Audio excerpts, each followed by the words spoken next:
बिस्मिल्लाहिर्रहमानिर्रहीम। मैं Mohammad Aqeel PST government primary school Janwala Kalan तहसील ज़िला बहावलनगर से। सर ये देखें, ये मैं खुले आसमान तले खड़ा हूँ, बारिश हो रही है, स्कूल का कोई कमरा नहीं है, पूरे स्कूल की कोई इमारत नहीं है, चार दीवारी है सिर्फ और कुछ नहीं। और बारिश है और मेरी रिक्वेस्ट है मुराद राज साहब से, उस्मान बुज़दार साहब से, इमरान खान साहब से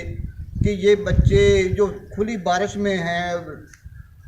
बेरहम मौसम है, यख बस्ता हवाएँ हैं, खून जमा देने वाली सर्दी है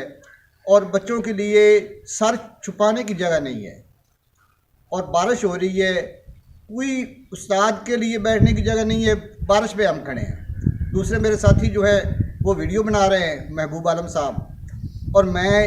अपील कर रहा हूँ, मेरी हुकाम बाला से अपील है कि मेहरबानी करके स्कूल के बच्चों के लिए, असातिज़ा के लिए, जहाँ आप ये चाहते हैं कि अच्छा रिज़ल्ट हो, वहाँ हमें कुछ सहूलतें भी देना। स्कूल में इमारत नहीं है, प्लीज़ खुदा के वास्ते